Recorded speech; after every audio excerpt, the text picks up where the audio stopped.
Hi everyone, I'm Aisha, and I'm Mark. and today in the video we would like to talk about the resource.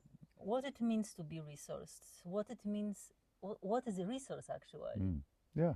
What is a resource, Aisha? Well, what do you mean when you say this word resource? Yeah, so I came across first time the term of resource in BBTRS, and BBTRS stands for Biodynamic Breathwork and Trauma Release. And whenever we use abbreviation BBTRS, we are talking about the modality that we are working with. And it's a breathwork that is focusing on a trauma release, on a tension release. And this was the first time when I heard the word resource, and it was quite alien to me. And I like when in one of our conversations you said that you were just flowing with the life and you didn't know what it's a resource. No, I was just living my life and being dragged. It was kind of the feeling like being dragged here, there, and everywhere by life. And I like that you were mentioning about being drugged, because for me, the resource is the kind of anchor that anchors us in a present moment, but not in a negative way. Because before I was thinking, if I settle down, if I am anchored, it means that I can't move. But like an anchor gives this little line that allows the ship to move, but at the same time the ship is safe on the stormy sea or ocean. Yeah, for me, resourcing and the concept of resource is really highlighted in the name, resource, returning to our source, and that source being full presence in the moment, not being affected by external activities of what's happening. Yeah. And even more so, and I think this is the area where we get trapped a lot, is being stuck in things that happened to us in the past. Yeah. Or worries about the future. And then we're not here, we're not now. And right here, right now, in this present moment, we could be, when we're in an absolutely safe environment and there's no threat, to return to our source that, hey, I'm safe now. Yeah. There isn't a threat. But when we're lost in the stories of our past, or if someone says or does something that triggers us and there's a reaction to it, we can lose our resource so easily. Yeah, absolutely. And in BBTRS and breathwork, we are using the external resources and internal resources. And external resource can be even a memory that will bring us actually to this feeling of that there is hope. There is, I can see it as a hope, as there is something that brings me to the notion that I am safe, that there is something that brings me safety. But what we are working as well, it's nature. We are now in a beautiful place where in our little house in the forest, and One of our resources. yes, exactly. And this is amazing. The nature is amazing. That it's a teacher, but at the same time we can look at the beauty of the things that are surrounding us. But it doesn't have to be such a huge thing. It can be a flower or something that brings us happiness, like a pet or a friend. And also with when we're using an external resource, it's a twofold thing that we're doing. We're connecting with that external resource, which can be a memory as well, when everything just felt okay or better than it feels now. So it's not like we have to go. There's pressure to jump back to a time when it was perfect. If that notion of perfect never existed for you, all we're really looking for is at least to get to a place where things feel better. And the big thing, the other part is finding better and the feeling. Yes, this is the most important How thing. does it feel in ourselves Yeah, and then we when are going into mm, the internal resource. So, like Mark said beautifully about bringing this memory that is not a time machine that we need to go back, but we are bringing a felt sensation in our body. mm, How does it feel internally? mm, And then straight away, our nervous system can relax mm, and can literally use the memory like we are using the memory of, oh, it's not safe, it's not safe. We are reversing it. We are reversing and we are bringing this feeling of safety to our nervous system, to here and now. And then we can look around and from this point, from this anchor that I was talking about, look around and say, actually, it's okay. mm. I am safe. Yes. Other things that can help us is to look around our environment, let our eyes go where they want to. Am I safe right now? Yeah. Okay. And also within looking around, squeezing, we can squeeze our body. Yeah, I'm right here. I'm now. Yeah, I'm in my body. I'm making sure that we've not disassociated out elsewhere. Yeah, because the memories and the, like, I I really like, and I want to bring again this feeling of the anchor uh, and the ocean, because the ocean is our emotions, our memories, and they can drag us and they can just put us somewhere, wherever we. Be swept away in a current. Yeah. Yeah, and we would just drift away. But this anchor to let us know that we are safe, that it's all right. But there is one thing that is actually quite a tricky thing. It's about a false resource. Mm. Can we explore that in a minute? Yeah. It's like also when we're resourcing ourselves, another important part, it's so simple, is just to make sure we're breathing. Exactly. Yeah, again, when in these times of threat, we hold our breath. It's like, oh, there's a shock, or a threat. And we are holding the breath. Yeah, and we can, and that will help us to get stuck in this place of shock. So as we're looking around, as we're connecting with something to help us to feel resourced, take a breath, take a deep breath, and also other things that can be a resource. This little pendant for me is a resource. Just to be able to hold this, and it makes me feel safer. And it brings the good memories as well. Yes, from where I bought it from. It could be you have a special crystal or a stone. It can be a pet. Pets are amazing resources. Yes, they are. They can bring so much joy and so much, and even if they are not around, just again bringing the memory that there is someone, something in your house, in your surrounding that can bring this feel-good memory. And then to really go into cultivating that feeling inside and where it is inside. It's a great idea as well to imagine your breath as you breathe in going to this place, to expand it, to make it bigger. And as well, paying attention when you are thinking about, even during the day, you are thinking about something pleasant, something nice, how your breath is going, how your breath, it's right away, it's softer, it's flowing much deeper. As Mark said about the moment when we are in a shock, then we are holding the breath. But when we are doing something pleasant, our breath is absolutely flowing.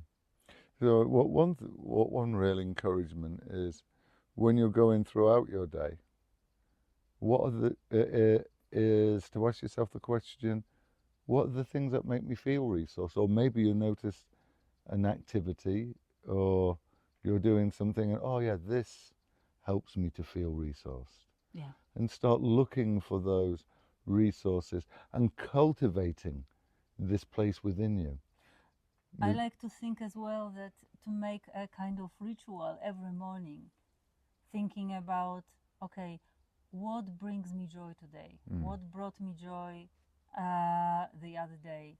And bring this memory and anchoring it in your body and noticing how your body reacts, what is happening, which part of your body respond to this memory, to this feeling about thinking and feeling the memory or the thing that is that you own. And then it becomes an incredible tool in life, especially if you know that you're about to enter into a situation which may be a bit challenging. So the encouragement here is to call on your resource. So we're not going into our defensive flight and fight modes, but just keep tapping back into it. Keep coming back to the feeling of a resource within you. You may need to hold on to something, call back a memory. For me, sunsets often work really well. Is okay, what was it like when I saw that sunset at the beach? What did my body feel like? There's and to cultivate these. And again, for the work that we do in BBTRS and breathwork, when to help us to process deep traumatic events in our life when they come up. We need to be resourced. Yeah. Otherwise, we are going into the something called trauma vortex, and then we are reliving the same situation over and over again. So the most important thing is to stay resourced and then going to the memory, but from this place where we feel safe. I really would like to bring as well the memory of the Italian boy. Oh, yeah. I think it's a beautiful way of and beautiful thing how to picture the resource and the trauma. And it was lovely when we saw it live in action. It was absolutely beautiful, because we were in a Italian plaza a few years ago, and there was a flock of little kids running around and playing. It was just wonderful watching them. They were going around with so much energy, going nowhere, but it all seemed to be so deeply purposeful at the same time.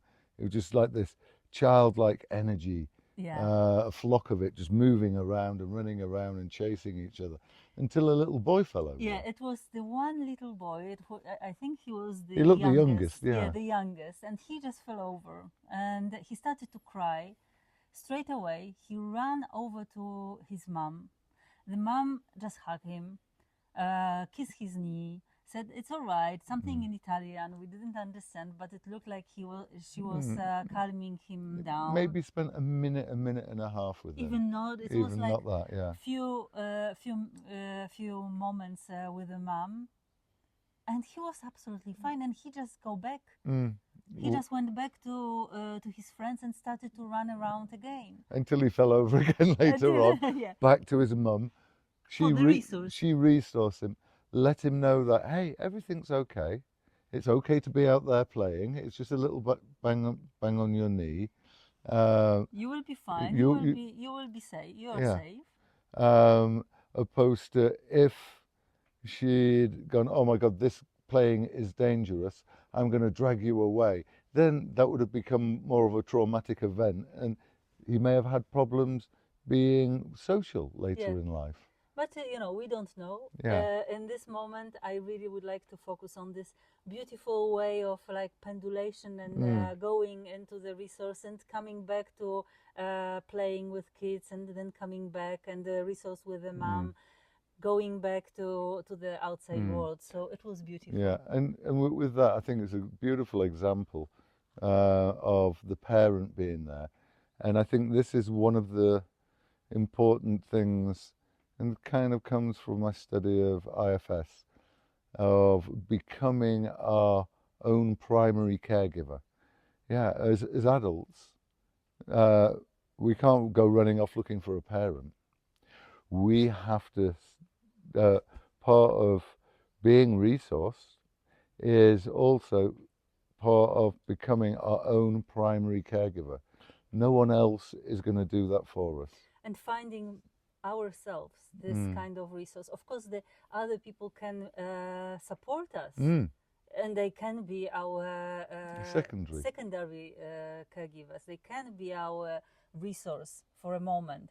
But then the most important thing is bringing it back to the body, bringing back to what we feel inside. And being our primary caregiver, that is the one that is telling our whole system, okay, I'm aware of what's happening.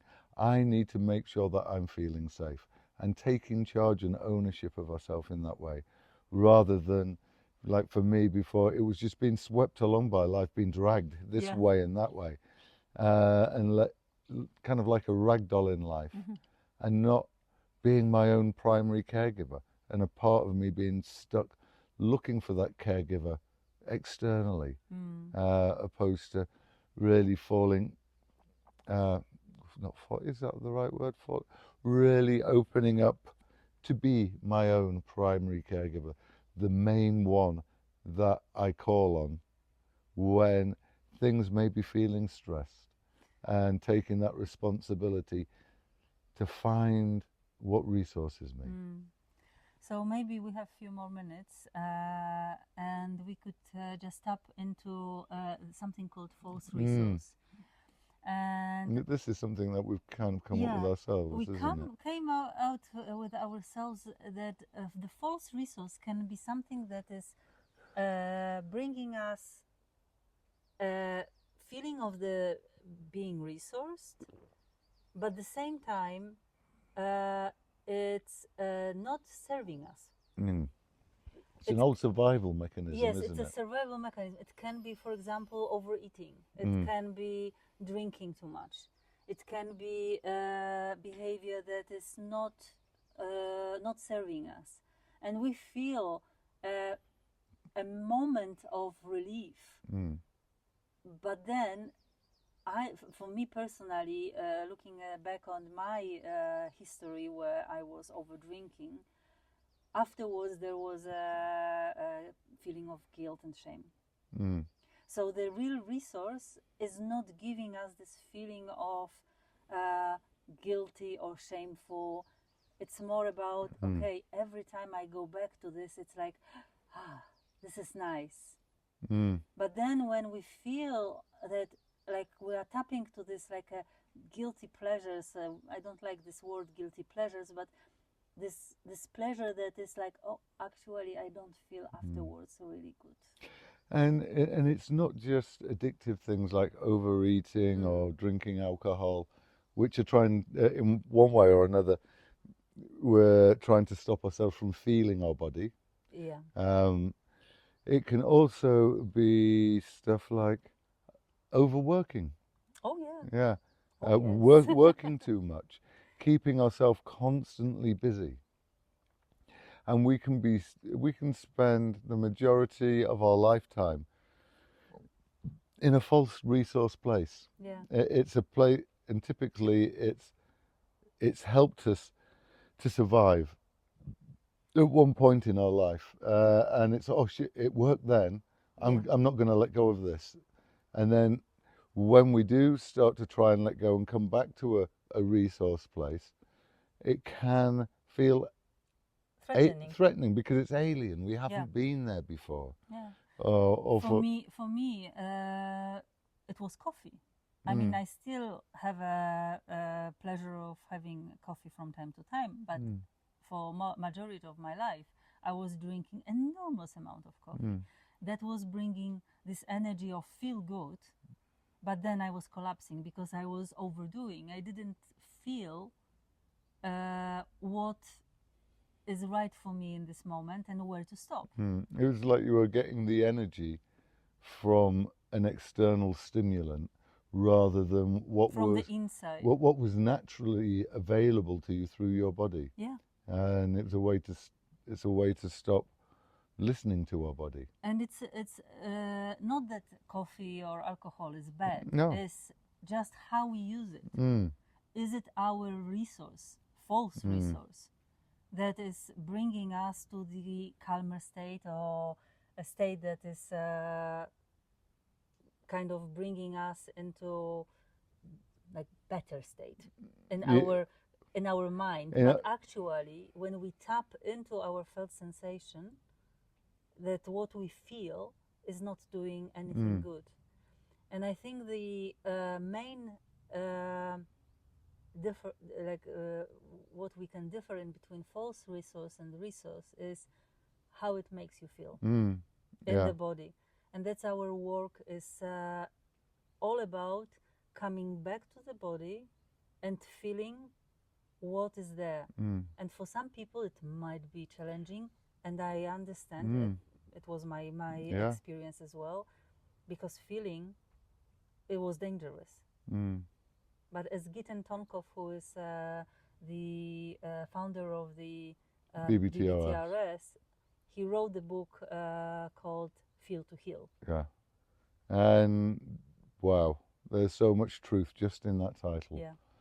That it's it's often said the only way out is through, and that through is through feelings. Yeah. To feel what didn't feel safe enough to feel.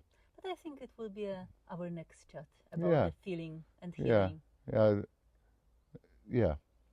And then I'd like to do a chat about felt sense. Yes. And that's really exploring the feeling. Yeah. But for now, I think with the resource, if you have any questions, we'd love to answer them. Yes. So please pop them under the video. If you like the video, we would be happy to receive a like. Yeah. And or if a you subscription. Yes, of course. If you are not subscribed, if you haven't subscribed our channel yet, and looking forward to see you again.